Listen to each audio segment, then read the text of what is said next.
자, 이번 시간에는 이제 뭘 다룰 거냐면 이제 계속 함수 개념에 대해서 다룰 건데, 자, 함수. 자, 우리가 함수를 지금 배울 때 함수라는 거는 기본적으로 이제 정의하고 실행이 있다라고 제가 말씀드렸죠.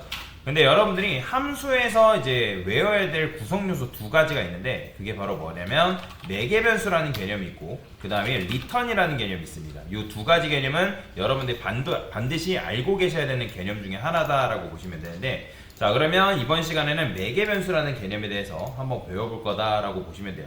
자, 누군가 여러분들한테 이제 구구단을 만들어 달라는 프로그램을 요청을 했어요. 그래서 여러분들이 이제 만난 이제 클라이언트가 어느 날은 2단을 출력해 달래요.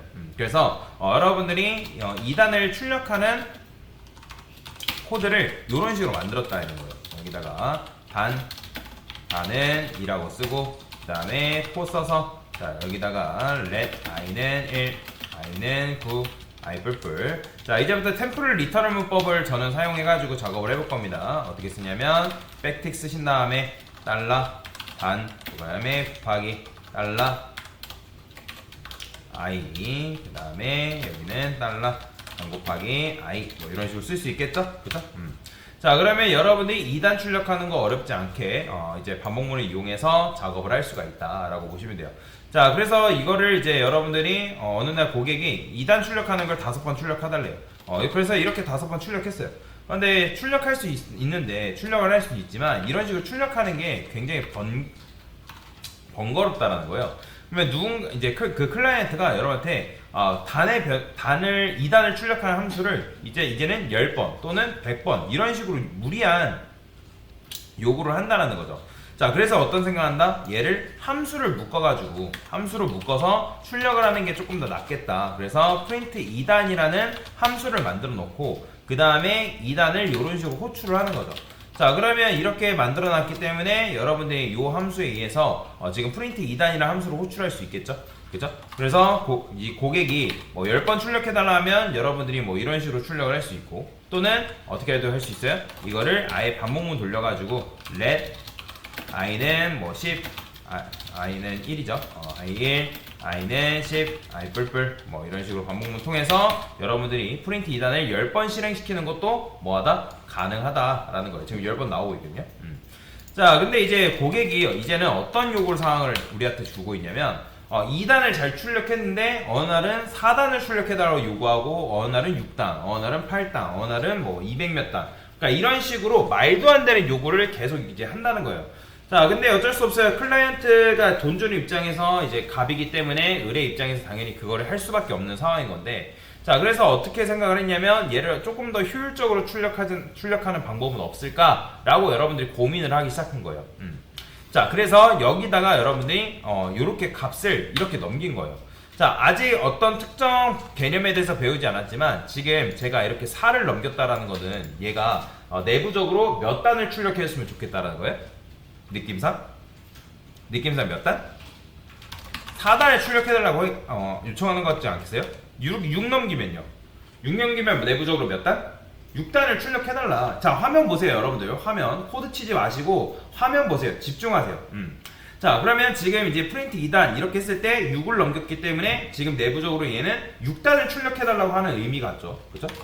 그 다음에 여기다가 뭐 12 넘기면 내부적으로 12단을 출력해달라고 요청을 하는 것 같고, 근데 이게 된다 안 된다? 안 됩니다. 왜 그럴까요? 지금 요 함수는 지금 단이라는 변수가 뭘로 고정되어 있어요?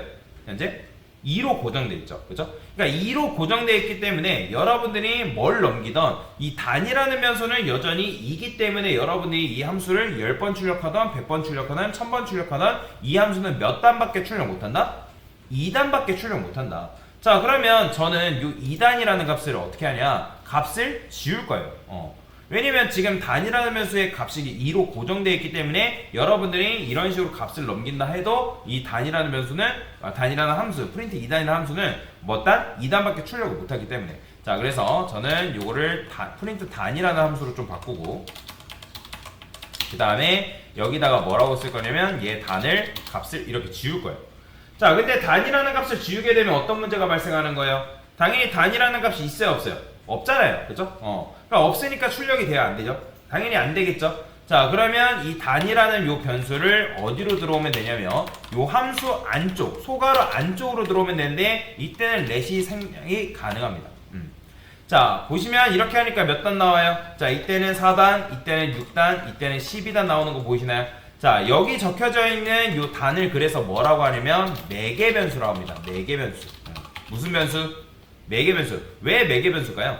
자, 요 프린트 단 안쪽 공간을 뭐라고 하냐면 함수 지역 공간이라 얘기하고, 얘 입장에서 여기 바깥쪽 공간을 전역 공간이라고 얘기하는데, 함수 안쪽과 함수 바깥쪽을 연결시켜 준다 해가지고 매개작 역할, 즉 함수 안쪽과 함수 바깥쪽을 연결시켜주는 매개자적 역할을 한다 해가지고 무슨 변수? 매개 변수다라고 얘기를 하는 거예요. 이해가 되시나요? 자, 그래서 이 프린트 단 했을 때 단이라는 변수는 언제 결정된다? 함수 외부에서 여러분들이 함수를 이런 식으로 실행했을 때 넘겨준 값에 의해서 그 값이 결정된다라는 거예요.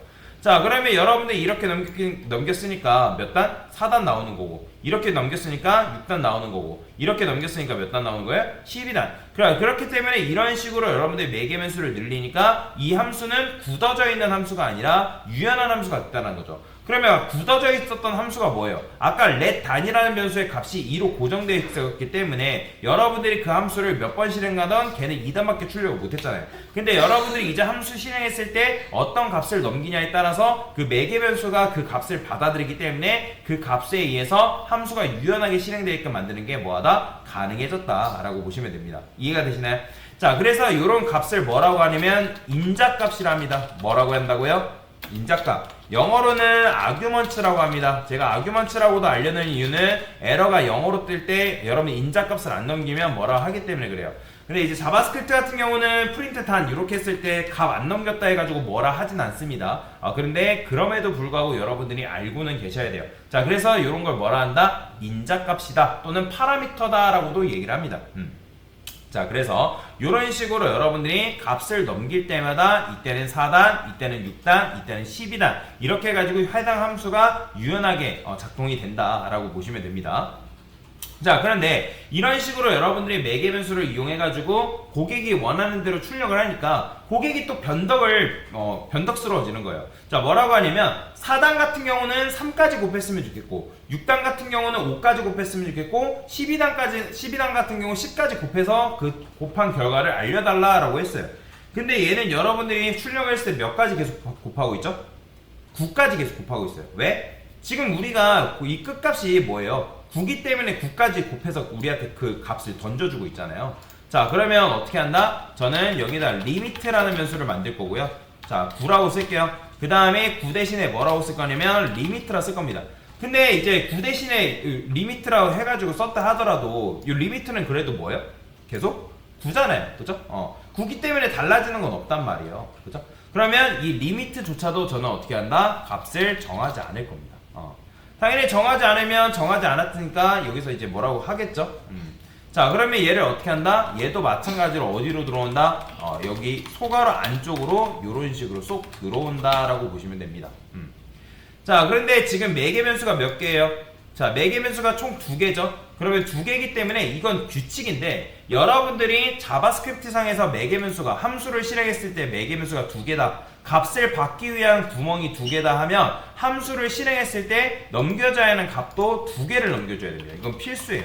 여기다가 5, 얘는 10 이런 식으로. 자, 이렇게 넘기니까 어떻게 돼요? 해당 함수가 실행이 되는 거 볼 수 있죠. 자, 얘는 3까지 곱한 결과를 출력해주고 얘는 5까지 곱한 결과, 얘는 10까지 곱해진 결과를 우리한테 출력해서 넘겨주고 있다라고 보시면 되겠습니다. 자, 그래서 여러분들이 함수를 실행했을 때 매개 변수를 어떤 식으로 사용하냐에 따라서 이 함수를 조금 더 유연하게 사용하는 게 가능하다라고 보시면 되는데, 근데 아까 말씀드렸던 것처럼 규칙이라는 게 존재합니다. 매개 변수가 만약에 하나다 그러면 무조건 인자값은 하나 넘겨주셔야 됩니다. 하나 이상도 아니에요. 무조건 하나 넘겨줘야 돼요.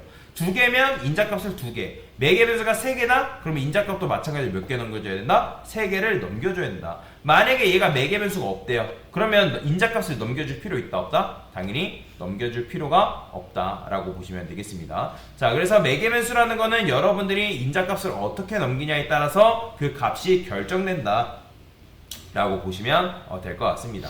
자, 그래서 이런 식으로 여러분들 매개 변수를 쓸 수 있는데, 그래서 함수를 뭐에 비유할 수 있냐면 함수를 자판기에 비유할 수 있고요. 그 다음에 매개 변수라는 거는 이제 자판기의 동전 투입구라고 할 수 있어요. 뭐 요즘 동전 투입구가 많이 없지만 이 동전 투입구가 조금 특이하게 생긴 게, 얘가 동전구멍이 하나면 최소 무조건 하나 넣으라 하는 거고, 두 개면 그 구멍이 두 개니까 동전을 두 개 넣으라고 얘기를 하는 거예요. 그건 규칙입니다. 자, 그래서 이런 식으로 여러분들이 매개 변수를 사용할 수 있고, 매개 변수를 늘리면 늘릴수록 이 함수는 딱딱하게 굳어져 있는 함수가 아니라 조금 더 유연하게 여러분들이 해당 함수를 실행시키는 게 가능해진다 라고 보시면 될 것 같습니다. 자, 그래서 이런 식으로 함수를 사용했는데, 자, 그러면 함수를 사용할 때 함수 사용하는 방법이 여러 가지 방법이 있다고 말씀을 드렸죠. 자, 그러면 이게 지금 함수 사용 첫 번째 방법이에요. 자, 이거를 아까 말씀드린 함수 표현식으로 작성하면 어떤 식으로 여러분들이 이 코드를 작성할 수 있을까요? 이렇게 바꿀 수가 있습니다. 제가 여기다가 const라고 쓰고요, 프린트 단이라 써볼게요. 자, 그 다음에 는이라 쓰면 이 프린트 단이라는 게 어떻게 된다? 생략되는 거예요. 익명함수를 이런 식으로 주면 된다. 그러면 펑션 옆에 이런 식으로 매개 변수를 쓰게 되면 그 매개 변수의 인자값이 들어와서 값이 이제 전달이 되는데, 이것도 알고 계시면 돼요. 여러분이 인자값을 두 개 넘겼는데 이 첫 번째 인자값이 리미트에 꼽히고 두 번째 인자값이 첫 번째 매개 변수에 꼽히고 그럴 일은 없습니다. 무조건 넘긴 순서대로 4가 단에 꼽히고 3이 리미트에 꼽힌다라고 생각해야지, 얘가 뒤죽박죽으로 꼽히지 않습니다. 그렇기 때문에 순서대로 넘긴 값이 매개 변수에 들어간다라고 보시면 되겠습니다. 자, 이게 버전 2고요. 자, 버전 3는 에러 펑션을 이용해서 한번 해볼 건데, 자, 에러 펑션 같은 경우는 어떻게 할 수 있다? 자, 얘가 이 펑션이 생략이 됩니다. 그리고 여기다가 화살표가 오는 게 끝이에요. 이런 식으로 코드를 쓸 수 있다. 자, 지금 원래 이렇게 썼던 거를 여러분들이 이렇게 변형시킬 수 있고, 그걸 에러 펑션으로 변환시키면 이제 펑션이 생략되고 뭐가 온다? 화살표가 온다 라고 보시면 되겠습니다. 자, 그래서 에러 펑션을 이용하면 이런 식으로도 함수를 사용할 수 있다는 점 잘 기억하시면 되겠습니다. 자, 여기에 무슨 개념이라고요? 매개 변수다. 자, 매개 변수는 어디서 값이 결정된다? 함수 외부에서 여러분들이 함수 실행했을 때 그 값을 넘길 때, 특정 값을 넘길 때 매개 변수가 결정된다 라는 거 잘 기억을 하시면 좋을 것 같습니다. 자, 그래서 함수 매개 변수에 대한 개념에 대해서 설명을 드려봤습니다.